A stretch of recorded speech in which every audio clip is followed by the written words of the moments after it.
দর্শক আমন্ত্রণ জানাচ্ছি আমাদের নিয়মিত আয়োজন কেমন আছে অর্থনীতি এই অনুষ্ঠানে। আমি তৌফিকুল ইসলাম খান। এই অনুষ্ঠানে কথা বলি বাংলাদেশের অর্থনীতির গতি প্রকৃতি, এর সম্ভাবনা এবং চ্যালেঞ্জ নিয়ে।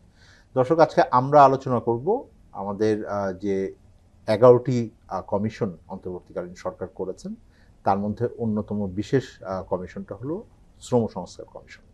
এবং আপনারা জানেন যে বাংলাদেশের প্রায় 5 কোটি মানুষ বিভিন্নভাবে তারা শ্রমিক, এবং তাদের অধিকার, তাদের জন্য যে সংস্কার, সেই সংস্কার আমাদের জন্য খুবই গুরুত্বপূর্ণ। আমার সাথে আজকে এই সংস্কার কমিশনের যে রিপোর্ট জমা দেওয়া হয়েছে, সেই সংস্কার কমিশনের রিপোর্টের কি কি ফলাফল আসলো, সুপারিশ আসলো এবং তার বাস্তবায়ন কিভাবে হবে, সেই বিষয়ে আলোচনা করার জন্য দুজন অতিথি আছেন। আমার সাথে আছেন অনন্য রায়হান, তিনি সদস্য, যে কমিশনের কথা আমরা বলছি শ্রম সংস্কার কমিশন, সেই কমিশনের সদস্য ছিলেন। এবং আমার সাথে আছেন কল্পনা আক্তার, তিনি শ্রমিক নেত্রী, তিনি শ্রমজীবী মানুষের প্রতিনিধিত্ব করেন। আপনাদের দুজনকেই অনেক ধন্যবাদ স্টুডিওতে আসার জন্য এবং আলোচনায় অংশ নেওয়ার জন্য। আমরা আলোচনাটা শুরু করবার আগে একটা ছোট প্রতিবেদন আছে বাংলাদেশ টেলিভিশনে, সেটা দেখে আসব। দর্শক, প্রতিবেদন দেখে আমরা আলোচনা শুরু করব।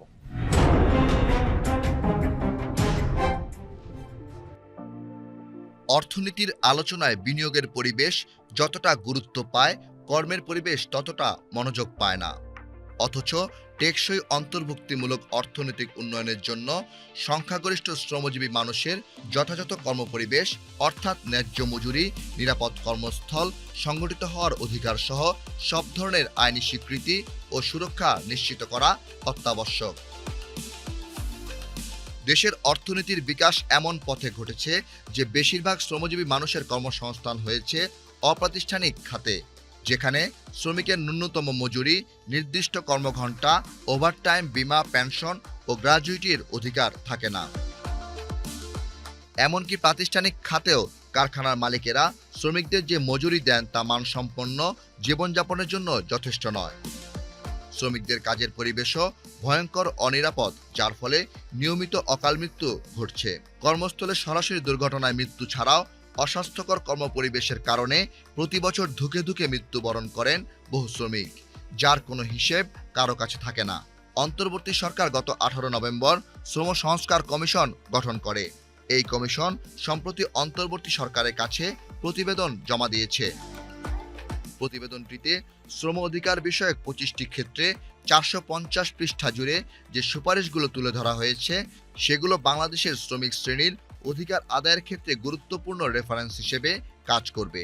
শ্রম সংস্কার কমিশনের গুরুত্বপূর্ণ সুপারিশগুলোর মধ্যে রয়েছে প্রাতিষ্ঠানিক, অপ্রাতিষ্ঠানিক, কৃষি, গৃহভিত্তিক, অভিবাসী, স্বনিয়োজিত শ্রমিক সহ সব শ্রমিকের জন্য রাষ্ট্র কর্তৃক শ্রম আইন সুরক্ষা নিশ্চিত করা, দেশের সব শ্রমিকের জন্য একটি সার্বজনীন জাতীয় ন্যূনতম মজুরি নির্ধারণ, মজুরি 3 বছর পর পর পুনর্নির্ধারণ, নির্ধারিত সময়ের মধ্যে মজুরি না দিলে শ্রমিককে ক্ষতিপূরণ, মূল্যস্ফীতির ভিত্তিতে বার্ষিক মজুরি বৃদ্ধি, আপৎকালীন তহবিল, নির্দিষ্ট মানদণ্ডের ভিত্তিতে ক্ষতিপূরণ প্রদান, ট্রেড ইউনিয়ন করার শর্ত শিথিল, স্থায়ী কাজের জন্য আউটসোর্সিং নিয়োগ বন্ধ, নারী শ্রমিকের মাতৃত্বকালীন ছুটি 6 মাস এবং স্থায়ী শ্রম কমিশন প্রতিষ্ঠা। এছাড়া কমিশন শিল্পাঞ্চলগুলোয় শ্রমিকের জন্য বিভিন্ন ধরনের নাগরিক সুবিধা নিশ্চিত করার সুপারিশ করেছে, যার মধ্যে রয়েছে বিনামূল্যে বা স্বল্পমূল্যে দিবাযত্ন কেন্দ্র, স্বল্পমূল্যে স্বাস্থ্যকর খাবারের ক্যান্টিন, সাশ্রয়ী আবাসন প্রকল্প বাস্তবায়ন, শিল্পাঞ্চলে হাসপাতাল স্থাপন, শ্রমিক স্বাস্থ্য কার্ড চালু, শ্রমিকের প্রয়োজন বিবেচনায় হাসপাতালে বিনামূল্যে সান্ধ্যকালীন সেবার ব্যবস্থা, সরকারি স্কুল ও বিনোদন কেন্দ্র প্রতিষ্ঠা।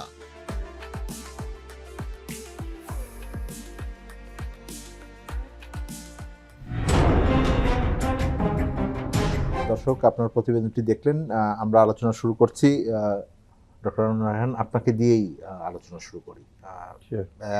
যেই সুপারিশ দিলেন, রিপোর্টটি, মূল রিপোর্টটি অনেক বড়।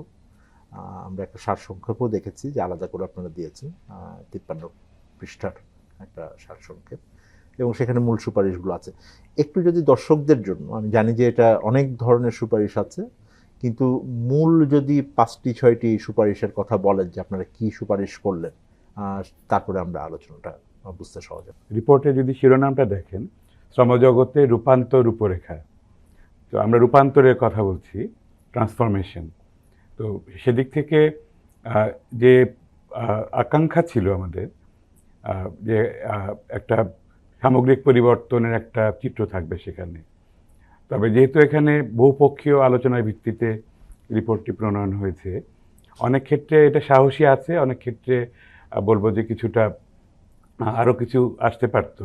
সেদিক থেকে বলবো যে এটা একটা প্রোগ্রাম মিনিমাম হিসাবে বিবেচনা করা যেতে পারে। মানে এক ধরনের সমঝোতার ভিত্তিতে, সমঝোতার কারণ ভিত্তিতে আপনাদের আমরা কমিশনে একই রকম ভাবে উদ্যোক্তা শ্রেণীর প্রতিনিধিও ছিলেন, জি।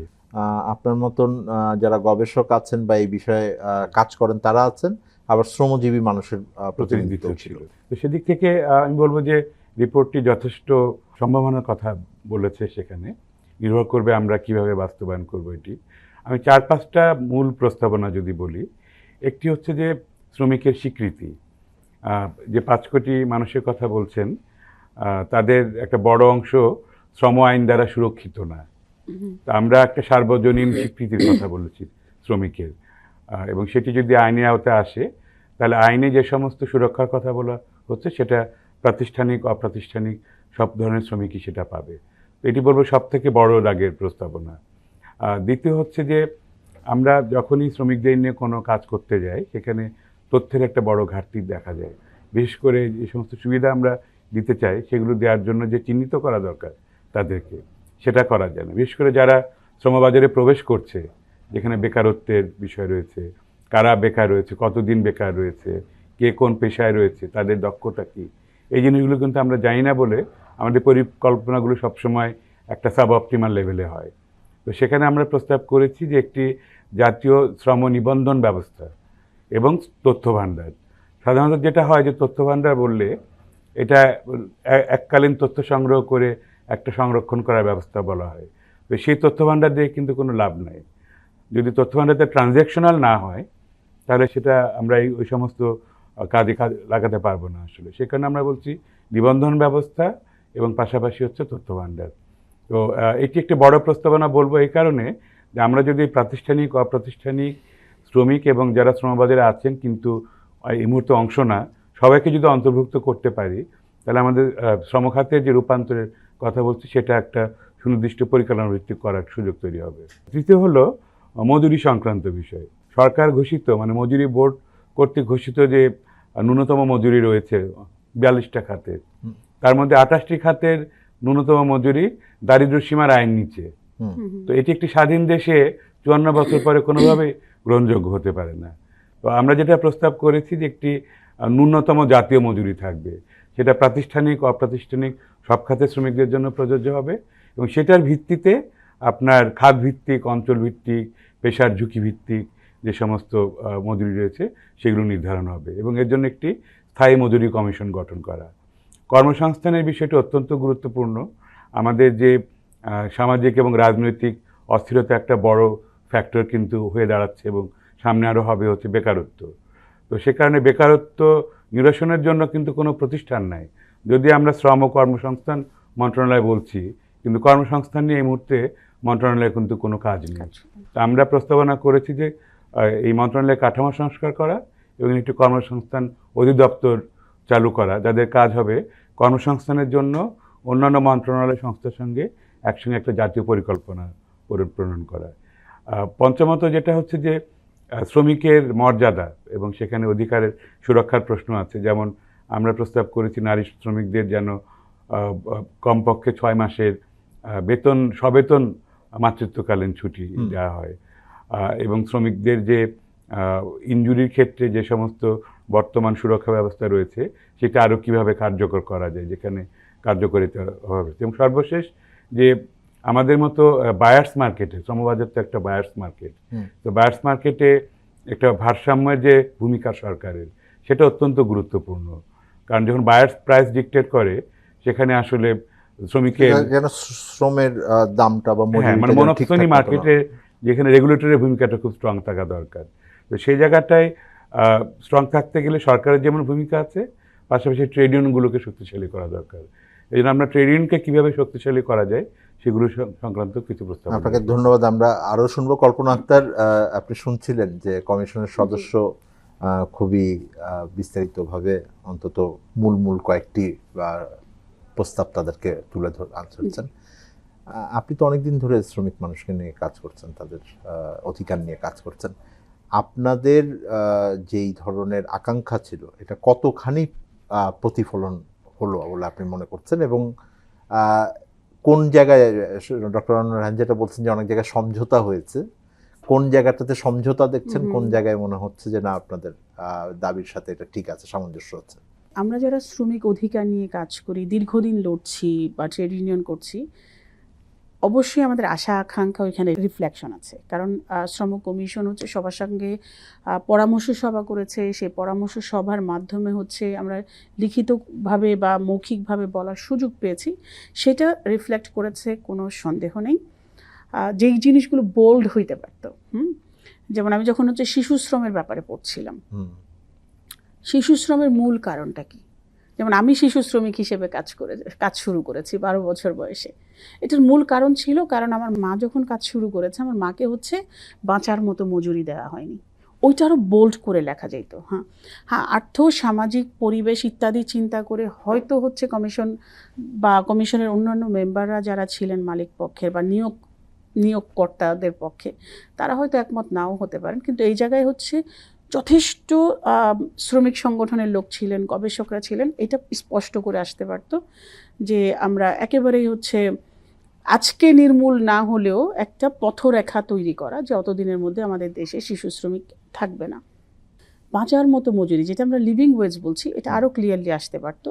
কারণ আপনি যদি বৈশ্বিক মানদণ্ডের কথা চিন্তা করেন, সেখানে হচ্ছে যতগুলো ল তৈরি হচ্ছে, CS-DDD বা mandatory human rights due diligence, যা কিছুই বলি না কেন, সবাই এখন হচ্ছে লিভিং ওয়েজ বা বাঁচার মতো মজুরি নিয়ে কথা বলছে। আমরা যদি এখনই এটাকে রূপরেখার মধ্যে না আনি, আইন প্রণয়নের দিকে না যাই, আমরা আসলে পিছিয়ে পড়ব। যেটা শ্রম কমিশনের কাছে আমাদের হচ্ছে অনেক বড় আশা ছিল, কিন্তু ডেফিনেটলি যেটা আমরা বললাম যে এটা শুরু, এটা শেষ না। আমরা যেটা কমিশন হওয়ার প্রথম দিকে কমিশন প্রধান সুলতান ভাইয়ের সঙ্গে যখন কথা হচ্ছিল, আমরা বলতেছিলাম আরে সবই তো করা আছে, এখন শুধু কম্পাইল আর কনসাইজ করা দরকার। কারণ দীর্ঘদিন ধরে হচ্ছে আমরা এই দাবিগুলোই করছি।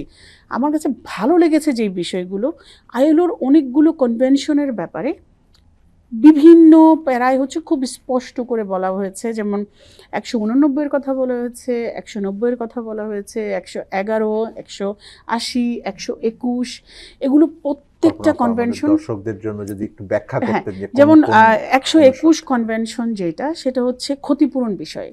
যদি আমরা এখনকার আমাদের শ্রম আইন দেখি, আমাদের শ্রম আইনে বলা আছে একজন শ্রমিক যদি নিহত হয় তার কর্মক্ষেত্রে, সে ক্ষতিপূরণ হিসেবে 2 লাখ টাকা পাবে। যদি আমরা এটা টাকার মানদণ্ডে ধরি আর আমাদের ব্যবসায়ীদেরকে চিন্তা করি, তাহলে আপনি 50 জন মানুষ মেরে ফেলেন, 1 কোটি টাকা দিলেই হয়ে গেল। এইটা তো হতে পারে না, তাই না? সেখানে 121 যে কনভেনশন, সেখানে বলা আছে যে আপনার জীবনকাল কতদিন হতে পারে সেইটার সঙ্গে হিসাব করে আপনাকে ক্ষতিপূরণ দিতে হবে। সেটা কোনো ক্ষেত্রে 50 লাখ টাকাও হতে পারে, কোনো ক্ষেত্রে 20 লাখ টাকাও হতে পারে। এই ক্ষতিপূরণের মানদণ্ড যদি বড় করে দেওয়া হয়, যে কোনো ধরনের কর্মস্থলের নিয়োগকর্তারা শ্রমিককে অনিরাপদ জায়গায় কাজ করানোর আগে 10 বার চিন্তা করবে। সুতরাং নিরাপত্তার বিষয়টা অনেক গুরুত্বপূর্ণ, অবশ্যই অনেক শক্ত হবে। এটা অনেকটা আমাদের ওই রাস্তায় গাড়ি চালালে ট্রাফিক আইন ভঙ্গ করলে যেমন যদি 50 টাকা হয় সবাই হয়তো ভঙ্গ করে, 5000 টাকা করে দেন, 10 বার চিন্তা করবে যে আমি ব্রেক কষবো না সামনে যাব। 111 মাতৃত্বকালীন ছুটির সঙ্গে যোগ। আপনার 189 হচ্ছে আমাদের যে গৃহকর্মীরা আছে, যারা হেল্পিং হ্যান্ড আমাদের, তাদেরকে শ্রমিক হিসেবে স্বীকৃতি দেওয়ার। 190 হচ্ছে কর্মক্ষেত্রে লিঙ্গ বৈষম্য এবং যৌন হয়রানি এবং হ্যারাসমেন্ট যেটাকে আমরা বলি, সেটাকে নিরসন করার। এই প্রত্যেকটা কনভেনশনকে হচ্ছে রেটিফাই করা এবং সেটার সঙ্গে সামঞ্জস্য করে আইন তৈরি করার কথা বলছে, সেটা খুবই খুবই ভালো। এবং আপনারা একটা বিষয় যেটা জানতে চাইবো সেটা হলো যে আমাদের তো এখন আমরা বলছি যে স্বল্পোন্নত দেশ থেকে আমরা বেরোচ্ছি, আমাদের যে শ্রমের বিভিন্ন ধরনের মানদণ্ড আছে এখন রপ্তানির ক্ষেত্রে থেকে শুরু করে দেশের ভিতরে অনেকে এখন দেখবার চেষ্টা করেন, তো সেই জায়গাগুলোর সাথে সামঞ্জস্য রেখে শ্রম কমিশন যাচ্ছে যে আমাদের সত্যিকারভাবে এটা শুধুমাত্র শ্রমিকদের বিষয় না, সামগ্রিক অর্থনীতির জন্য যেই ধরনের বিষয় আছে সেইগুলোকেও কি বিবেচনায় নেওয়া? অ্যাবসলিউটলি, কারণ অপ্রাতিষ্ঠানিক খাতের বিষয়টা বারবার হচ্ছে এই কমিশনের রিপোর্টে আসছে, এবং আমি যেটা বলবো যে এই কমিশনের রিপোর্টকে ধরে যদি হচ্ছে সংস্কার শুরু করা যায়, আপনার আজকে যে প্রোগ্রাম অর্থনীতি কোথায় আছে, আমরা আসলে শক্ত অবস্থানেই যাব। কারণ এখন পর্যন্ত আপনি দেশের ভেতরে কাজ করেন আর দেশের বাইরের সঙ্গে কাজ করেন, বায়ার নির্ভর বিষয়ে যদি কাজ করেন, সবাই আপনার প্রোডাক্ট যতটা ভালো যেমন দেখা শুরু করছে এখন, একই সঙ্গে যেটা দেখছে আসলে আপনার শ্রমিকের বা শ্রমের মানদণ্ড কেমন, সেটা যদি সঠিক না থাকে আসলে আপনার একটা টেকসই অর্থনীতি কখনোই তৈরি হবে না। আপনি দিন শ্রমিককে শেষে আমরা বাজারও হারাবো আর কি, এটা তো Definitely. আমার মনে হয় যে শ্রমিককে অখুশি রেখে, অনিরাপদ রেখে, শ্রমিককে হচ্ছে বাঁচার মতো মজুরি না দিয়ে কখনোই একটা শক্তিশালী অর্থনীতি তৈরি করা সম্ভব না। নিঃসন্দেহে আমার মনে হয় যে দর্শক, আমাদের যে কমিশন রিপোর্ট আছে এটা অনেকাংশেই আমাদের সেই আকাঙ্ক্ষা এবং জাতীয় অর্থনীতির যে প্রয়োজন, সেই প্রয়োজনকে মাথায় রেখেই তৈরি করা হয়েছে। আমরা আলোচনায় ফিরবো দর্শক, একটা বিরতিতে যাচ্ছি। বিরতির পর আমরা আবার আলোচনা করব, জানতে চাইব শ্রম কমিশন সংস্কারের যেই পথরেখা দিয়েছেন সেগুলো বাস্তবায়নের রাস্তা কি হবে। আমাদের সাথে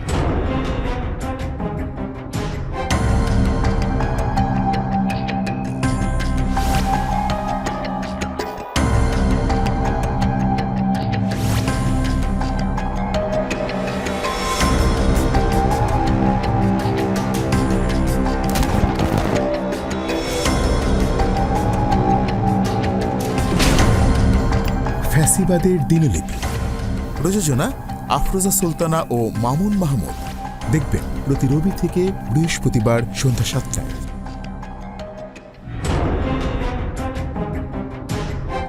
দর্শক, আবার আমন্ত্রণ জানাচ্ছি আমাদের নিয়মিত আয়োজন কেমন আছে অর্থনীতি অনুষ্ঠানে। আমি তৌফিকুল ইসলাম খান আজ কথা বলছিলাম আমাদের যে শ্রম সংস্কার কমিশন রিপোর্ট আছে সেই রিপোর্ট নিয়ে। আমার সাথে যুক্ত আছেন আজকে অনন্য রায়হান এবং কল্পনা আক্তার।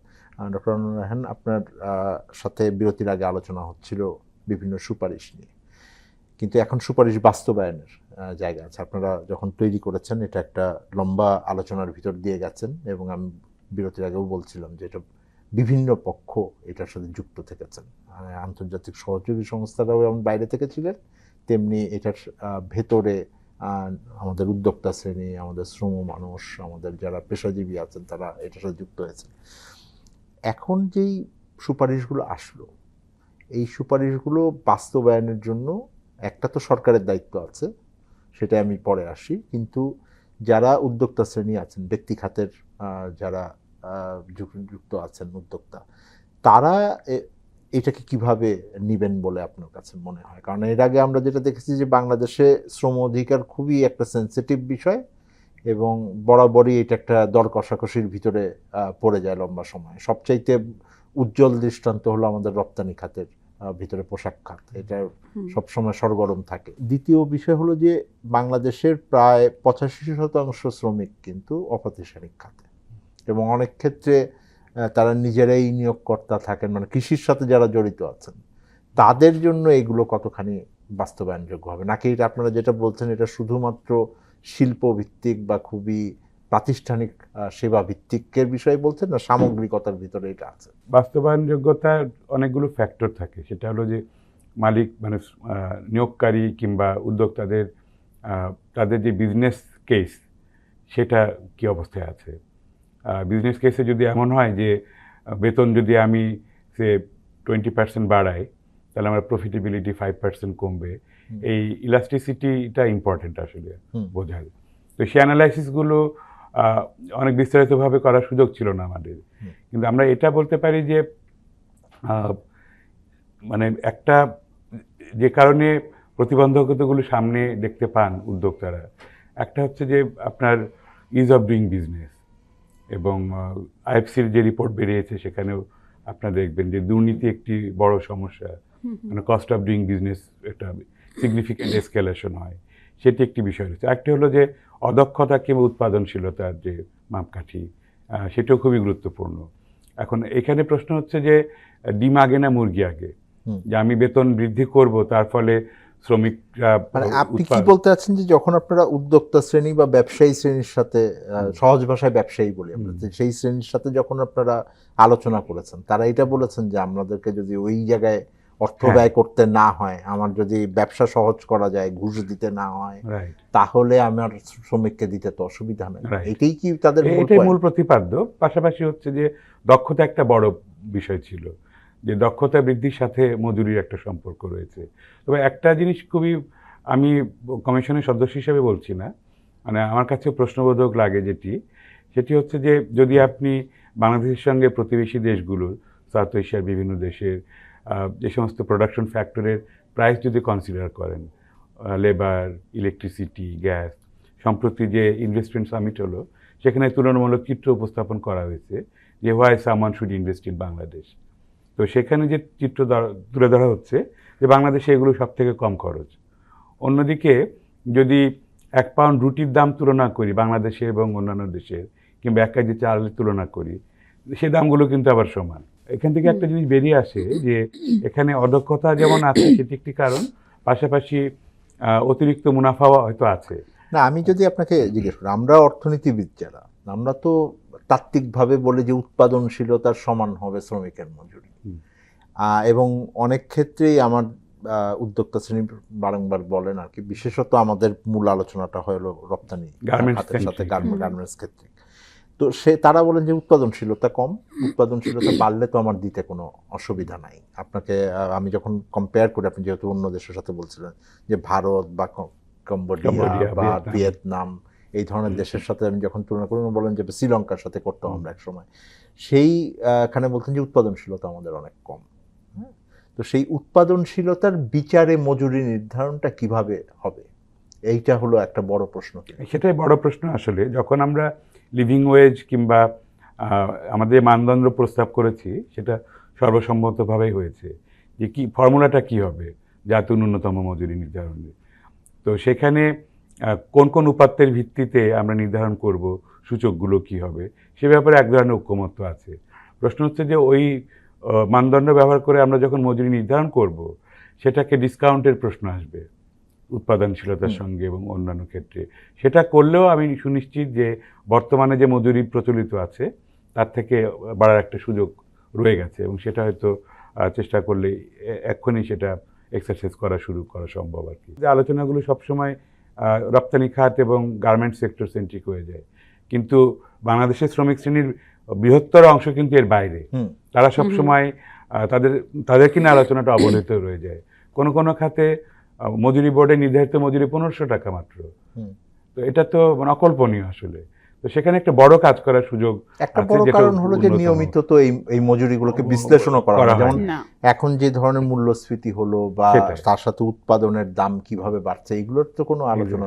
আমাদের একটা বড় জায়গা ছিল আলোচনা, সেটি হলো যে মানে কিভাবে ইনক্রিমেন্ট হবে কিংবা মজুরি নির্ধারণ হবে। সেখানে আমরা 2টা ধাপ ছিল। একটা হলো মূল্যস্ফীতির সঙ্গে সামঞ্জস্য করা, প্লাস 5% যাতে প্রতি বছর বাড়ানো হয়, যেভাবে সরকারি চাকরিজীবীদের, হ্যাঁ, যেটা মহার্ঘ ভাতা দিয়ে অ্যাডজাস্ট করা হয়। তো সেই জায়গাটাতেই কিছুটা ভেগ রাখা হয়েছে, যাতে বলা হয়েছে যাতে মূল্যস্ফীতি অ্যাডজাস্টেড হয় বেতনটা। তো সেটা আমি বলবো একটা কম্প্রোমাইজ, যেটা একটা ফর্মুলার মধ্যে আনা হয়েছে আর কি। তো এটি অত্যন্ত গুরুত্বপূর্ণ। দ্বিতীয় যে প্রশ্ন ছিল আপনার যে অপ্রাতিষ্ঠানিক খাত নিয়ে, এখানে একদিকে যেমন শ্রমিকের সংখ্যা 85%, অন্যদিকে আবার উদ্যোক্তা শ্রেণী যদি বলি সেখানেও 89% কিন্তু হচ্ছে অপ্রাতিষ্ঠানিক খাতে। এখন অপ্রাতিষ্ঠানিক খাতকে প্রাতিষ্ঠানিকীকরণের কথা বলা হচ্ছে, এবং সেটা করলেই একদিকে যেমন শ্রমিককে আমি স্বীকৃতি দিয়ে নিয়ে আসছি প্রাতিষ্ঠানিক অপ্রাতিষ্ঠানিক খাতে, আরেকটি হলো তাদেরকে আমাদের এই প্রাতিষ্ঠানিকীকরণের যে প্রক্রিয়া সেটার মধ্যে নিয়ে আসা। সেখানে সবথেকে বড় বাধা যেটি চিহ্নিত হয়েছে সেটি হলো যে আমি যখন নিবন্ধিত হব তখন আমি যে ট্যাক্স নেটে আওতায় আসবো সেটার প্রেডিক্টেবিলিটির ঘাটতি, এবং সেখানে একটা বড় আশঙ্কার কারণে কিন্তু কেউ সুযোগ থাকলেও প্রাতিষ্ঠানিকীকরণ করতে চান না। এক্ষেত্রে একটা লং টার্ম রাষ্ট্রের ভূমিকাও আছে, যেটা সেই কাঠামোটা আমাদের আছে কিনা। যেমন হেলথ ইন্স্যুরেন্স একটা প্রশ্ন হতে পারে যে আমাদের কোনো আসলে হেলথ ইন্স্যুরেন্স নাই, ইউনিভার্সাল হেলথ হ্যাঁ, বা যে পেনশন সিস্টেম সাম্প্রতিক সময় চালু করা হয়েছে সেইটাতেও অপ্রাতিষ্ঠানিক খাতের কতজন নিবন্ধন করেছেন, কতদূর এটার বিশ্বাসযোগ্যতা পেয়েছেন, এটা নিয়ে একটা বড় প্রশ্ন ছিল। প্রকৃতপক্ষে হয়নি আর কি। তো সেই জায়গাটায় বড় যে প্রশ্নটা এসছে যে যদি আমরা একটা দীর্ঘমেয়াদী কর কাঠামো প্রস্তাব করতে পারি অপ্রাতিষ্ঠানিক খাতের জন্য, সেক্ষেত্রে আমরা যখন নিবন্ধনের কথা বলছি পর্যায়ক্রমে সেটা যদি করা যায়, একদিকে যেমন ট্যাক্স নেট বাড়ানো সম্ভব over a period of time, এবং অন্যদিকে করে যে যৌক্তিকীকরণের যে প্রশ্ন আসছে সেটি হয়তো করা সম্ভব, এবং সামগ্রিকভাবে সেটা সহনীয় হতে পারে সবার জন্য। এটা অত্যন্ত গুরুত্বপূর্ণ বিবেচ্য বিষয়। সেটা শুধুমাত্র শ্রম মন্ত্রণালয়ের বিষয় না, আসলে অন্যান্য মন্ত্রণালয়ের বিষয় রয়েছে। কল্পনা আক্তার, অনেক সম্ভাবনার আলোচনা তো করছেন রাহেন, আসলে আপনার তো দীর্ঘদিনের অভিজ্ঞতা এই বিষয়ে কাজ করার, যখনই এই আলোচনাগুলো আসে তখন এটা বাস্তবায়ন কি হয় না, আপনি কি কি ধরনের বাধা দেখেন? একটা তো প্রাতিষ্ঠানিক খাতের বাধা, আর একটা হলো যে অপ্রাতিষ্ঠানিক খাতে হয়তো ভিন্ন ভিন্ন হবে। আপনার দৃষ্টিভঙ্গি থেকে কি বাধা দেখেন এবং সেটাকে উত্তরণেরও আমাদের কতটুকু সুযোগ আছে? বিজনেস আর অ্যাডমিনিস্ট্রেশনের যে কলিউশন, মানে সরকার এবং ব্যবসায়ীদের যে কলিউশনটা আছে, এইটাকে ভাঙা দরকার। হ্যাঁ, সরকারকে হচ্ছে যতক্ষণ আমরা নিরপেক্ষ না করতে পারবো ততক্ষণ পর্যন্ত যে কোনো ধরনের সুপারিশই বাস্তবায়ন করতে গেলে একটা বাধা তৈরি হবে। আমরা আগের সময়কে যদি দেখি, লাইক 1 বছর আগে, জুলাই আগস্টের আগে গিয়ে যদি দেখি যে ব্যবসায়ীরা যারা আছে তাদের দৌরাত্ম এরকম, আসলে ডিফাইন করা কঠিন হয়ে যেত আমার মালিককে আর আমার সরকারকে। এখন একটা পরিবর্তিত সময় যেখানে একটু আশা জাগানিয়া যে কিছু নতুন শুরু করা সম্ভব। অন্তত অন্তর্বর্তীকালীন সরকারের আমলে সুপারিশ যেগুলো আমরা দেখেছি অনেকগুলো কাজ এখনই করে দেওয়া সম্ভব, বিশেষ করে আইনের যে রিফর্মগুলো বলছে সেটা যদি করে, আপনার পরবর্তীতে পলিটিক্যাল গভর্নমেন্ট যেই আসুক, রাজনৈতিক সরকার যেই আসুক, সে তো রাতারাতি আইন বদলায় ফেলতে পারবে না, তাই না? যদি কোনো পজিটিভ আইন হয়, তো সেই দিক থেকে একটা পজিটিভ জায়গা আমি দেখতে পাচ্ছি। বাধাটা ওইটাই হবে, যদি আপনি বিজনেসকে, ব্যবসায়ীদের আর সরকারের যে মন্ত্রী আমলা এগুলোকে যদি আলাদা আমরা না করতে পারি, একই মালিক যদি আমার মন্ত্রী হয় তাহলে যে কোনো রিপোর্টই হচ্ছে শেলফে পড়ে থাকবে, ওইটাকে সে বাস্তবায়নের জায়গায় নিয়ে যাবে না। আর অপ্রাতিষ্ঠানিক খাতের বা উদ্যোক্তা যারা, যেহেতু আমরা এই দেশেই বাস করি, আমরা আমাদের যে মার্কেটগুলো, দোকানগুলো আগে আমরা কয়টার সময় খুলতে দেখতাম? ভোর 6টায়, কাক ডাকা ভোরে। যেখানে কাপড় চোপড় কিনবে আমরা দেখতাম ওইটাও 8টায় খুলে ফেলছে। বন্ধ হতো কখন? ওই শ্রমিকদের কোনো শ্রম ঘন্টাই ছিল না, রাত 12টা 1টা এরকম। যখন বিদ্যুতের সাশ্রয়ীকরণের কারণে সকাল 10টা থেকে রাত 8টা পর্যন্ত করে দিল, সবাই কিন্তু মানতে বাধ্য হলো, কারণ ওইখানে এক ধরনের মনিটরিং তৈরি করা হলো বা আইনকে মানার একটা জায়গা তৈরি করে দেওয়া হলো যে তুমি 10টায় খুলবা, তুমি রাত 8টায় বন্ধ করবা। যদি এটা লম্বা ওয়ার্কিং আওয়ার আমাদের ওই শ্রমিকদের জন্য, কিন্তু তাদের জীবন 2 ঘন্টা বেশি, 2 ঘন্টা বেশি, কিন্তু একটা জায়গায় চলে আসছে। এবং রাতের দিকে আপনি দেখেন 12টা 1টা অবধি তো তাকে কাজ করতে হচ্ছে না, 8টা দোকান বন্ধ, তাই না? তার মানে হচ্ছে আপনি যদি আইন করেন, সেই আইনের পর্যবেক্ষণটা থাকে, যেটা আমরা মনিটরিং বলি, সেটা যদি থাকে তাহলে এটা মানতে লোকজন বাধ্য থাকবে। আপনি স্বনির্ভর কৃষি খাতে সব জায়গায় তাকে হচ্ছে যে নলেজ গ্যাপটা আছে সেইটাকে আমরা তাকে আগে সচেতন করি, এইটা হচ্ছে আইন, এটা আপনি মানতে বাধ্য। এই আইন মানলে আপনার উপকারিতাই এইটা যদি বোঝাতে সক্ষম হই যে একজন কৃষি শ্রমিক রাখে বা যে নিজেও কৃষক, নিজে মানে উদ্যোক্তা, সেও এটাকে মানতে বাধ্য হবে। আমি যেটা বুঝি যে আপনি একটা ইনসেন্টিভ স্ট্রাকচার তৈরি করার কথা বলছেন, আমরা যেটা অর্থনীতি ভাষায় বলি ইনসেন্টিভ স্ট্রাকচার, এবং দিন শেষে যারা উদ্যোক্তা আছেন তাদেরও এটা বুঝতে হবে যে মানে শ্রমিকদের অধিকার ওই ইনসেন্টিভ স্ট্রাকচারের ভিতরে পড়ে, তার যে আমরা বলি যে টেকসই যদি একটা অর্থনীতি এবং ব্যবসার কথা বলি সেটার সাথে যুক্ত সরাসরি টোটালি। এবং এটাকে যদি আপনি ওয়ার্ক লাইফ ব্যালেন্সটা তাকে বোঝাতে পারেন প্রত্যেকটা মানুষকে, তাহলে হচ্ছে মানে এটা একটা কি বলবো বিপ্লবী জায়গায় চলে যাবে, যেটা যদি বোঝানো যায়। আপনি বলছিলেন দক্ষতার কথা বলবেন, দক্ষতার কথা বলবো। আমাদের এইটা একটা আউটক্রাই, আরে আমাদের শ্রমিকরা দক্ষ না, আমাদের শ্রমিকরা হচ্ছে ইনাফ প্রোডাক্টিভ বা উৎপাদনশীল না। আপনি একজন শ্রমিককে বেতন দিচ্ছেন হচ্ছে তার ঘর ভাড়া 35% চলে যায়, এমন একটা ঘরে থাকে, এক ঘরের মধ্যেই তার হচ্ছে ঘুমানোর জায়গা, রান্নার জায়গা, খাওয়ার জায়গা, সব কিছু করার জায়গা, 4টা 6টা মানুষ ওই রুমটার মধ্যে গাদাগাদি করে থাকতেছে। রাতে ইলেকট্রিসিটি নেই, সে গরমের মধ্যে ঘুমাতে পারছে না, সে ইনাফ হচ্ছে রেস্ট নিতে পারে না। পরের দিন সকালে আপনি বলতেছেন, সেটা যে কোনো ক্ষেত্রেই হোক, আপনি গার্মেন্টে হোক, চামড়া শিল্পে হোক, কৃষির জায়গায় হোক, সে কিভাবে উৎপাদনশীল হবে? আপনি তাকে তো ওই ফুয়েলটাই দেন নাই।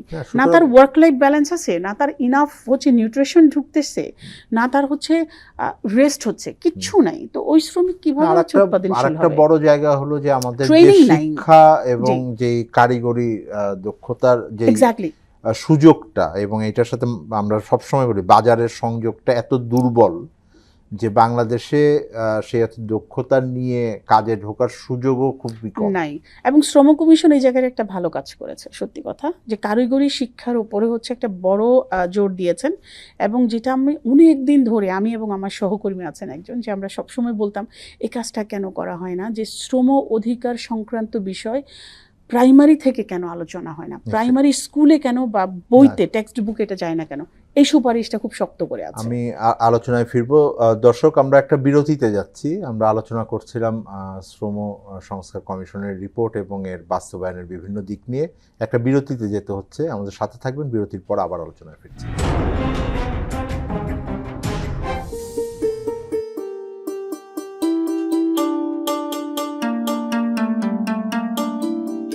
আরে জামাই আগে দাও। দিতাছি তো। জামাই কতদিন পরে আসলো। আম্মা, আপনার হাতের তরকারির মজাই আলাদা। কি সুন্দর কালার, জুত মতন সেদ্ধ, বিশেষ করে ডাইলের যা কালার আর স্বাদ। সবাই তো টিউবওয়েলের পানিতে রান্না করে, আমি রান্না করি পুকুরের পানি দিয়ে। কোন কি? পুকুর তো খোলা, পুকুরের পানিতে মানুষ গোসল করে, কাপড় চোপড় কাচে, হাঁস ভাসে সেই পানিতে। সেই পানি দিয়ে আপনি রান্না বান্না করছেন, কাম সারছি। মরে যাবেন তো আম্মা, একদম মরে যাবেন। কই মুড়ি নাই তো এখনো। বুঝছি, এই জন্য আব্বা আপনি মাঝে মাঝে সাবিয়াও পেটের সমস্যায় ভোগে। থামো। এই, তুমি সব সময় সবার ভুল ধরো কেন? না রে মা, জামাই বাবাজি ঠিক কথাই কইছে। শুধু আমরা না, আমাকে পুকুরের পানি যারাই ব্যবহার করে তারা প্রত্যেকেই পেটের সমস্যায় ভোগে। অনেকে রান্না বান্নার সময়, খাওয়ার সময় নিরাপদ পানি ব্যবহার করে, কিন্তু খাওয়ার আগে থালা বাসন ধোয়, গ্লাস ধোয়, এমনকি নিজের হাতও ধোয় পুকুরের পানি দিয়া, ট্যাপের পানি দিয়া। হ, ঠিকই তো, তাই তো করি। শোনেন আম্মা, রান্না ও খাবারের জন্য নিরাপদ পানি ব্যবহার করুন। পুকুর কিংবা নদীর পানি পান করবেন না। পানি পান করার আগে ফুটিয়ে নেবেন। সেটা সম্ভব না হলে ব্লিচিং পাউডার, ফিটকিরি বা পানি বিশুদ্ধকরণ ট্যাবলেট দিয়ে পানি নিরাপদ করে নিন। ফল ও সবজি কাঁচা খেতে হলে নিরাপদ পানি দিয়ে ভালোভাবে ধুয়ে নিন। সবজি ও ফলমূল কাটার আগে 1 চামচ লবণ নিরাপদ পানিতে মিশিয়ে কমপক্ষে 30 মিনিট ভিজিয়ে রাখলে শাকসবজি ও ফলমূলে থাকা রাসায়নিক পদার্থের ক্ষতিকারক প্রভাব বহুলাংশে কমে যায়। পানিই জীবন, যদি তা হয় নিরাপদ।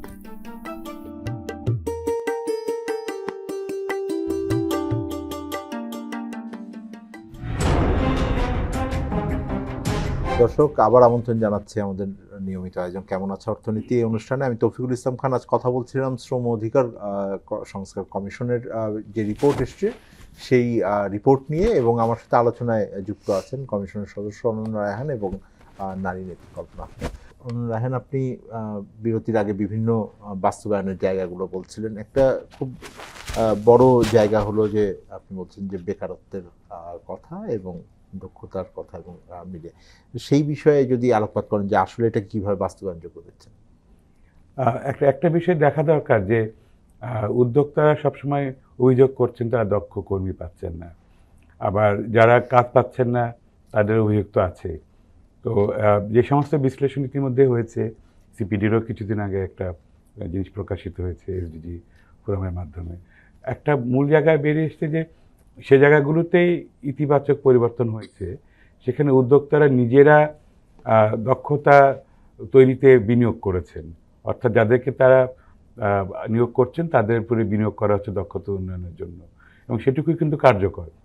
এর বাইরে যে আমাদের দক্ষতা উন্নয়ন খাত যেটা আপনিও বলছিলেন, কারিগরি শিক্ষা কারিগরি একটা শিক্ষা, বড় জায়গা। এটা খুবই নাজুক অবস্থায় আছে এবং এর অনেকগুলো রাজনৈতিক অর্থনৈতিক কারণ রয়েছে। যেমন ধরুন যে যিনি প্রশিক্ষণার্থী তাকে যদি প্রশিক্ষণ ভাতা দেওয়া হয় তার পেছনে কিছু যুক্তি আছে, কিন্তু এর ফলে যেটা হচ্ছে দুর্নীতির একটা চক্র তৈরি হয়েছে। এবং বেসরকারি খাতে দেখবেন খুব ভালো কিন্তু দক্ষতা উন্নয়ন প্রতিষ্ঠান গড়ে ওঠে নাই খাত হিসাবে যদি বলি, অর্থনীতির খাত হিসাবে। এটা কারণে হচ্ছে যে তারা সরকারি খাতের যে প্রশিক্ষণ প্রতিষ্ঠান রয়েছে তাদের সঙ্গে প্রতিযোগিতায় টিকতে পারে না কখনো।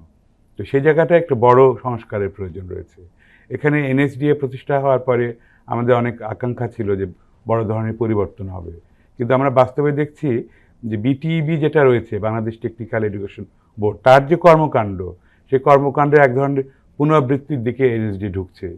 ও সেটা না করে বরং যদি এই দক্ষতার ক্ষেত্রে যে সমস্ত স্ট্যান্ডার্ড তৈরি এবং স্ট্যান্ডার্ডগুলো বাস্তবায়ন হচ্ছে কিনা সেই জায়গাটা যদি বেশি রোল প্লে করতো, হয়তো তাহলে একটু বেটার রেজাল্ট আমরা পেতাম। এখন এই সংস্কার কার্যক্রম বাস্তবায়নের জন্য অন্তর্বর্তীকালীন সরকারের পক্ষ থেকে কি ধরনের পদক্ষেপ দেখছেন? একটা তো আছে যে ঐক্যমত্য কমিশন একটা তৈরি করা আছে, এই রিপোর্টও কি সেইখানে চলে যাবে এবং রাজনৈতিক দলের সাথে আলোচনার উপরে নির্ভরশীল হবে বাস্তবায়ন, না কিছু কিছু আমরা যেটাকে বলি লো হ্যাঙ্গিং ফ্রুটস আছে তাড়াতাড়ি বাস্তবায়ন করা যায় সেই জায়গায় মনোযোগ থাকবে? আমার মনে হয় যে লো হ্যাঙ্গিং ফ্রুটের দিকে মনোযোগ থাকাটা খুব জরুরি। এটা ঠিক যে যে কোনো সংস্কার প্রস্তাবনা স্বল্পকালীন সবগুলো বাস্তবায়ন সম্ভব নয়। তো যেহেতু একটা দীর্ঘমেয়াদী রোডম্যাপ প্রণয়নের বিষয় রয়েছে, সেখানে চিহ্নিত করা কোন সময় কোন কাজটা শুরু হবে এবং শেষ হবে, সেদিক থেকে আমি কয়েকটা বিষয় দেখি যেটা অনতিবিলম্বে বাস্তবায়ন সম্ভব। এক্ষেত্রে মাননীয় প্রধান উপদেষ্টা একাধিকবার বলেছেন, আমাদের তার সঙ্গে যে মতবিনিময় সভা সেখানে বলেছেন, মে দিবসের অনুষ্ঠানে বলেছেন যে দ্রুত বাস্তবায়ন করা দরকার। শ্রম উপদেষ্টার সঙ্গে বৈঠক হয়েছে, সেখানেও তিনি ইতিমধ্যে একটি কমিটি তৈরি করেছেন যারা অনতিবিলম্বে শুরু করা যায় সেই কাজগুলোকে চিহ্নিত করে যাতে করে শুরু করা যায়। বেশ করে প্রাতিষ্ঠানিক সংস্কারের জায়গায় কিছু কাজ হয়তো অনতিবিলম্বে শুরু করা যাবে। তো সেটি এরকম প্রয়োজন, এটা হবে আশা করছি আমরা। আরেকটি হলো রাজনৈতিক দলগুলোর অঙ্গীকার, যে সরকারি ক্ষমতা আসুক না কেন, সেটা জাতীয় সরকার হোক দলীয় সরকার হোক, সেই সরকারের ইলেকশন ম্যানিফেস্টোতে যেন অঙ্গীকার থাকে যে কমিশনের রিপোর্টের সুপারিশগুলো বাস্তবায়ন হবে, সেটা আমরা দেখতে চাই। এবং সেক্ষেত্রে কিছু কিছু দল ইতিমধ্যে অঙ্গীকার করেছেন। তো ঐক্যমত্য কমিশনের চোরাবালিতে চলে যাবে কিনা এটা খুবই গুরুত্বপূর্ণ প্রশ্ন, এই কারণে কারণ সেখানে মূল প্রতিপাদ্য কিন্তু নির্বাচন কিংবা সংবিধান সংস্কার ইত্যাদি। তো সেখানে হয়তো ছয় কমিশনের রিপোর্ট আলোচনা হচ্ছে, কিন্তু আমরা হয়তো পত্রপত্রিকায় বা ব্রিফিংয়ে যেটুকু জানতে পারছি তাতে সংবিধান এবং নির্বাচন নিয়েই বোধহয় বড় দ্বিমতের জায়গাও হয়তো বেশি হোক সেখানে হয়তো এই জন্য বেশি আলোচনা হচ্ছে।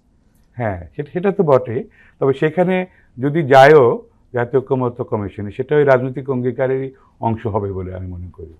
কল্পনা আক্তার, আপনার মানে প্রত্যাশা কি? এটা তো একটা তো বড় বিষয় হলো যে স্বাভাবিকভাবে গণতান্ত্রিক দেশে তো শ্রমজীবী মানুষকে চিন্তা করেই তো ইলেকশন ম্যানিফেস্টো হওয়া উচিত। তাদের সংস্কার নিয়ে কোনো রাজনৈতিক দলের বড় দ্বিমত থাকার কোনো কারণ থাকে না যদি ভোটার কেন্দ্রিক রাজনীতিবিদ হন, কারণ 5 কোটি মানুষেরই তো ভোটার। কিন্তু সেই অর্থে যদি আমি বলি যে আসলে আপনার অনেক ক্ষেত্রে আমরা দেখি যে আপনি বলছিলেন যে এর আগে তো আমরা দেখেছি যে কীভাবে সরকার এবং যে ব্যবসায়িক উদ্যোক্তা শ্রেণী যারা এই ধরনের সংস্কারের সাথে একমত পোষণ করতে চান না বা অতি মুনাফার কথা বলেছেন অন্যরা, তাদের সেই ধরনের ব্যবসায়ীরা, হয়তো সকল ব্যবসায়ী হয়তো নাও হতে পারেন, সেই ধরনের ব্যবসায়ীরা হয়তো ওই দিকে ফোকাস করেন। আপনার প্রত্যাশা কি? রাজনৈতিক দলের আলোচনা ঐক্যমত্য কমিশন হবে, নাকি মানে কিছু কাজ অন্তর্বর্তীকালীন সরকারই করতে পারবেন, এটার জন্য খুব বেশি আলোচনার প্রয়োজন নেই?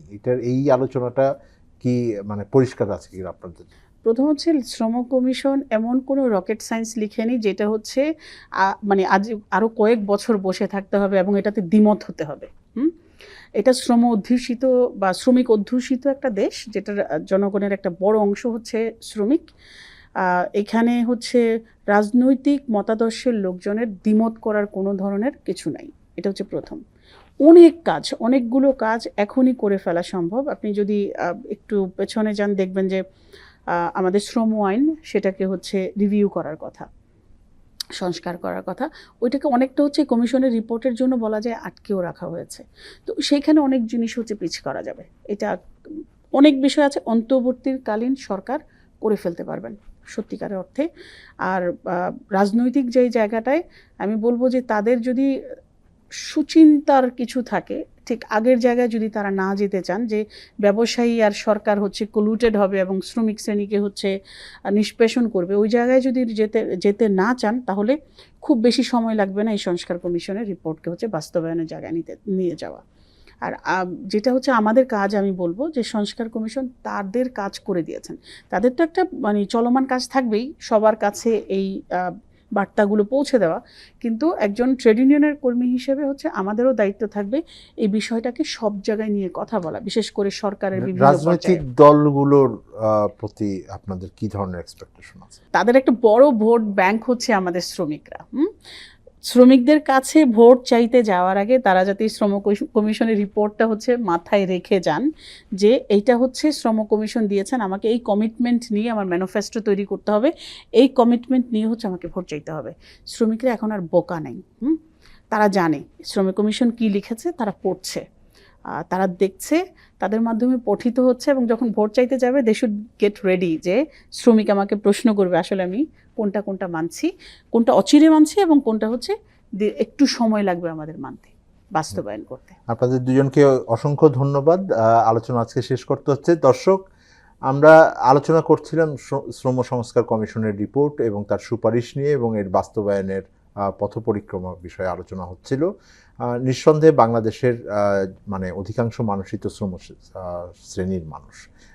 সেই অর্থে এই সংস্কার কমিশনের যে রিপোর্ট আছে এটা বাংলাদেশের একটা আপামর জনগণের প্রত্যাশার একটা প্রতিফলন হিসেবে দেখা যায়, এবং অনেক ক্ষেত্রেই হয়তো এটার বাস্তবায়ন হয়তো খুব দ্রুত করা সম্ভব, কোনো কোনো ক্ষেত্রে হয়তো সময় লাগবে, অনেক ক্ষেত্রেই হয়তো এটা বড় পরিসরে, আরও বড় পরিসরে হয়তো উদ্যোক্তা শ্রেণী এবং সরকারের বিভিন্ন পক্ষের সাথে আলোচনা হবে। সবচাইতে গুরুত্বপূর্ণ, সামনে নির্বাচন আসতে যাচ্ছে, রাজনৈতিক দলগুলো এই শ্রম কমিশন রিপোর্ট দেখবেন এবং তারা সেই রিপোর্টের যে সুপারিশগুলো আছে সেগুলোর ভেতরে থেকে নিজেদের মতন করে তারা ম্যানিফেস্টোতে তুলে আনবেন, এবং তার ভিত্তিতে যে গণতান্ত্রিক প্রক্রিয়া সামনে আসবে তার একটা প্রতিফলন থাকবে, এই প্রত্যাশা শ্রমজীবী মানুষের আছে। দর্শক, আজকে আলোচনা শেষ করছি, আমরা আবার ফিরব। মে মাস চলছে, মহান মে দিবসের সবাইকে শুভেচ্ছা জানিয়ে সেই স্পিরিটটাকে কাজে লাগিয়ে সামনে যে আমাদের সংস্কার কার্যক্রম হচ্ছে সেই সংস্কার কার্যক্রম চলমান থাকবে, সেই প্রত্যাশায় আজকের অনুষ্ঠান শেষ করছি।